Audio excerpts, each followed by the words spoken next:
Even rebirth जब होगा तो उसमें हमारा मतलब चीजें अच्छी होंगी, ये एग्जाम काम में आएगी, मतलब परिणाम अच्छा होगा, रिजल्ट अच्छा है ऑफ कोर्स 100%। तो इसका मतलब ये जो हम कर्म है उसको, इंटेंशन को अपन कर्म फल बोल रहे हैं, यही ना? नहीं, इंटेंशन को कर्म बोलते हैं कर्म, और मन वचन काया की एक्शन को कर्म फल बोलते हैं। इंटेंशन, भाव एंड कर्म is invisible, speech, action and thought is visible. जो विजिबल है वो डिस्चार्ज है, इनविजिबल है वो चार्ज है। ये दोनों के बीच लाइन ऑफ डिमार्केशन है, टोटल सेपरेट। विजिबल इनविजिबल जो है वही रिजल्ट के फॉर्म में आएगा, वही तो है ना, वो इनविजिबल और विजिबल के फॉर्म में रिजल्ट में आएगा। तो मतलब इनविजिबल भी वो कर्म ही हो गया हमारा एक तरह से, वो कर्म है और ये कर्म विजिबल है, वो कर्म फल है। या यानी इस जीवन में जितने भी लोग हमें मिलते हैं, तो किसी जीव को मैंने पूर्व भाव में बहुत परेशान किया था, इसलिए वो जीव इस भाव में मेरे साथ बहुत घृणा के साथ, द्वेष के साथ रहता है। वही हुआ ना कारण? राग से कहो, द्वेष से कहो, जो भी लोग मिलते हैं सब लोग हमारे ही कर्मों का फल है। राग से मिलता है वो भी कर्मों का फल है, और द्वेष के हिसाब से मिलता है वो भी कर्मों का फल है। दोनों, राग भी कर्मबंध है और द्वेष भी कर्मबंध है। दोनों हमारे हाथ में नहीं है आज रिजल्ट के फॉर्म में, क्योंकि एग्जाम दे दिया है। एक व्यक्ति के प्रति राग होता है, दूसरी व्यक्ति के प्रति द्वेष होता है आज, without any transaction on a first side, because of your vision of your discharge कर्म। देखते ही राग होते हैं और देखते ही द्वेष हो जाता है। तो ये लाया कहाँ से पावर? क्योंकि इन बिल्ट है, क्या है जो लेके आए हैं, इसीलिए कहीं लोग मेरे पास आते हैं। वैसे व्यवहार में तो मैं बहुत कम किसी को मिलता हूँ और व्यवहार की बातों के लिए भी कम मिलता हूँ, मगर कहीं मेरे सत्संगी महात्मा ऐसे हैं जो कई सालों से मेरे परिचित है, तो वो कभी पर्सनल टॉक के लिए पर्सनल आते हैं, क्योंकि मैं कभी सत्संग में कभी कोई सोशल टॉक नहीं करता हूँ। No social talk, no religious talk, only spiritual talk. तो पर्सनल टॉक के लिए मेरे पास आते हैं तो कहते हैं कि स्वामी जी ये मेरा लड़का है या लड़की है, उनकी शादी नहीं होती है, तो आप कुछ करो। तो मैं कभी हंसता हूँ उनके ऊपर, पहले लाइट कर देता हूँ। मैंने बोला मेरी भी नहीं हुई है मतलब लाइट कर देता हूँ। फिर इसको समझाने की कोशिश करता हूँ कि हर व्यक्ति के पीछे एक संजोग होता है शादी करने का, एक इसका टाइम होता है, एक उसका स्पेस होता है। ये सब मिलेगा तो अपने आप हो जाएगा। ये मत समझो कि आपका लड़का या लड़की 25 साल का या 30 साल का हो गया है तो लड़का या लड़की अभी पैदा नहीं करना है, वो तो हो चुके हैं, सिर्फ टाइम बाकी है। टाइम, स्पेस ये सब मिलेगा तो अपने आप शादी होगी। उसका टाइम होता है, वो आपने तय नहीं किया है, वो पहले तय हो चुका है। आपकी अभी के सोच के आधार से शादी नहीं होगी, वो डिसाइडेड मैटर है। क्या है? और उसके टाइम पे ही होगी और उसी व्यक्ति के साथ होगी। क्या बताया? तो बोला ऐसे कैसे मालूम होता है कि मेरे को उनके साथ ही शादी करना है? तो मैंने बोला जब दोनों व्यक्ति मिलती है ना तो एक दूसरे को क्लिक हो जाते हैं। क्लिक समझते हैं? और सिग्नेचर हो जाती है, क्योंकि पहले साइन किया है, ये रीसाइन है। क्या है? आप टैली करते हैं कि हाँ जो मैंने सोचा था वही है, तो साइन हो जाती है। तो ये नेचुरल मैटर है, अननेचुरल नहीं है। अपने हाथ में नहीं होता, अपने आप हो जाता है। फिर उसके साथ जो 2-3 लोग आते हैं, बोला तुमने इसको पसंद कर दिया, कई लोग या तो लड़की वाले हैं तो बोला लड़का को ऐसा पसंद कर दिया, और लड़का को बोलेंगे ऐसे लड़की को पसंद कर दिया। तो उनके साथ जो होते हैं उनको पसंद नहीं आता है, मगर उनको क्लिक हो गया, लड़के को भी हो गया, लड़के को भी हो गया, क्योंकि उनका जो लग्न का जो एक कनेक्शन है वो यहाँ उसका टाइम ड्यू हो गया था, तो क्लिक होना ही है। क्या बताया, कोई चॉइस नहीं है कि मैं करूं या ना करूं, क्योंकि उसका ड्यू टाइम है, ड्यू प्लेस है। They have to do without choice. तो ये बट नेचुरल प्रोसेस है। यहाँ किसी को समझाना, फोर्स करना, वो तो आउटसाइड टॉक है, मगर दोनों हाँ कह देते हैं। गुरुजी कईयों की तो टूट भी जाती है महीने 15 दिन के बाद। उनका वही लिखा रहता है, लेकिन वो उसी फिर किसी और के साथ हो जाती होती है। वो हो सकता है, वो उस प्रकार का उनका कर्मों का रिलेशन है फॉर अ शॉर्ट टाइम। क्या बोलते हैं, कभी कभी हम प्लेन में जाते हैं, ट्रेन में जाते हैं, एक व्यक्ति मिलती है, 1-2 घंटा बात कर लेते हैं, आत्मीयता हो जाती है, लाइफ में बाद में कभी नहीं मिलते। राइट और रॉन्ग, दैट्स इट।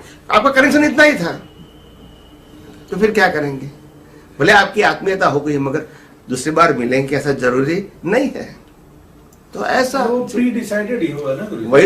वही तो मैं कहता हूँ, प्री डिसाइडेड, वही तो कहता हूँ मैं। मतलब अगर किसी का टूट भी रहा है शादी, तो वो it is already pre decided कि आपको इतने समय तक साथ रहना था, और किसी का लॉन्ग टर्म चल रहा है तो वो भी लिखा हुआ है कि चलेगा। सबका एवरीथिंग इज डिसाइडेड। चाहे वो 7 जन्म वाली बात सच नहीं ऐसा हो सकता है क्या? 7 जन्म वाली बात सच कैसी होती है? एक पति पत्नी थे, तो दोनों साथ में गए मंदिर में, और पत्नी भगवान को प्रार्थना करती है कि हे भगवान 7 जन्म तक मेरे को यही पति मिले। तो पति पीछे खड़ा था, वाइफ आगे खड़ी थी और भगवान को प्रार्थना कर रही थी। तो भगवान ने तो सुना कि नहीं सुना वो तो नहीं मालूम, मगर पति ने सुन लिया। तो पति वो प्रार्थना करते कि हे भगवान अगर 7 जन्म में रहना है तो मेरा 7वां ही बर्थ होना चाहिए। तो उनकी बात भी सही है। आप समझे? तो ऐसा है, तो ऐसा कोई कंपलसरी नहीं है, तो सिर्फ हमारे शास्त्र में बना है। ऐसा नहीं है। नहीं, मैं ऐसा। तो पूछ रहा था, मैं डर रहा था actually। डर रहे थे। अच्छा, सातों जन्म नहीं चाहिए क्या? ऐसा कुछ नहीं होता है। एक चीज ये और- कलयुग, ये सतयुग के अंदर क्या था? सतयुग के अंदर क्या था? पति और पत्नी का जो संबंध था ना, वो पवित्र संबंध था, जी। और एक दूसरे के साथ रहने के बाद एक दूसरे को समझ जाते थे ना। फिर अभी के जमाने की कंप्लेन क्वेश्चन उसको नहीं थी, तो वो समझते कि इसी प्रकार का मेरे पति या पत्नी मिले तो अच्छा है, मेरे को जीवन में आगे जाने के लिए अच्छा रहेगा, क्योंकि हम दोनों एक दूसरे को समझ गए with all angles, you know. तो सतयुग की बात थी, तो अभी कलयुग में तो असंभव नहीं है। आप समझे ना? तो कलयुग में ऐसा पॉसिबल नहीं है, साथ दो पॉसिबल नहीं है। सतयुग में कभी कभी ऐसा हो सकता है, संभावना है 1, 2, 3, 4 अवतार की, सतयुग में। कलयुग में नहीं है। कलयुग में सर अगला बर्थ मानव का मिलेगी, यही नहीं कंफर्म है। तो ये कुदरत का भी वो एक तो युग आपके होता है। भाव कर्म के ऊपर आधारित है। कुदरत का भी एक युग होता है। हाँ, साइकिल है, साइकिल। ये कुदरत की जो साइकिल है उसमें 12 फेसेस है। कितने? 12 faces. 6 up to down and 6 down to up, 6 faces. Jain परिभाषा में इसको आरा बोलते हैं। आरा, आरा का मतलब होता है फेसेस। तो फर्स्ट सेकंड जो फेसेस होता है टॉप टू बॉटम की ओर जाने के लिए, तो पहला 2 फेसेस है, उसमें जो जीव सृष्टि होती है वो बिल्कुल जंगली जैसे होते हैं। ह्यूमन लाइफ भी जंगली जैसा है, यानी नो सोशल लाइफ। न खाना उसको मालूम है, न कपड़ा मालूम है, न सोशल लाइफ मालूम है, न फैमिली लाइफ है, कुछ भी नहीं है। उस प्रकार की लाइफ फर्स्ट और सेकंड फेज में होती है। थर्ड फेज के अंदर जो होता है, वो थर्ड फेज के अंदर युगलिक जन्म लेते हैं। लड़का लड़की साथ में जन्म लेता है, साथ में ही जीता है और साथ में ही मरता है, और दूसरे एक युगल को पैदा करके जाते हैं। ये उसकी एक साइकिल थी। वो भी जंगली लाइफ था, कोई रिफाइन या सोशल लाइफ नहीं था, मगर वो उसको युगलिक बोलते हैं। युगलिक यानी दोनों साथ में पैदा होना, जीना और मरना। और उस समय कुदरती उनकी जो कुछ भी इच्छाएं होती उस समय के मुताबिक वो जो भाव करते हैं उसको मिल जाता है। उसको कहते हैं कल्प वृक्ष बोलते हैं। क्या बोलते हैं? कल्प वृक्ष। वो थर्ड फेज होता है। फोर्थ फेज है वो सतयुग है। उसके अंदर 63 सलाखा पुरुष पैदा होते हैं, यानी 24 तीर्थंकर, 12 चक्रवर्ती, 9 वासुदेव, 9 प्रतिवासुदेव, 9 बलराम, ऐसे करके 63 ग्रेट पीपल पैदा होते हैं, जिसकी हिस्ट्री हम 5th फेज में पढ़ते हैं। क्या बताया? जिसकी हिस्ट्री हम 5th फेज में पढ़ते हैं, मगर 5th फेज वो कलयुग है। तो कलयुग में धर्म होता है। क्या होता है? धर्म होता है। मुक्ति का मार्ग नहीं होता है, सतयुग में होता है। और जो 6th फेज है उसमें धर्म भी नहीं है, सोशल लाइफ भी नहीं है। Very bad time. वो शुरू होने वाला है। अभी तो बहुत अभी तो है। कलयुग है। अच्छा, अभी तो कल या के बाद अप्रोक्सीमेट 18,000 ईयर्स बाकी है अभी 5th फेज का। टोटल 21 का होता है, उसमें से 2600 बात कर दो बस, अप्रोक्सीमेट। तो इतना अभी बाकी है 5th फेज का। फिर 6 आएगा 21 का। फिर बाद में यहाँ जो 6 है यहाँ 1 आएगा, यहाँ 5th है यहाँ 2nd आएगा, यहाँ 4th है यहाँ 3rd आएगा। इक्वल समझते हैं? मगर ये अप होगा और ये डाउन होगा। डाउन का मतलब आज जो है उससे कल डाउन होगा, परसों डाउन होगा। ये डाउन फॉल है। ये अब जाएगा तो आज से कल अच्छा, फिर अच्छा, फिर अच्छा, ऐसा बनेगा। आप समझे?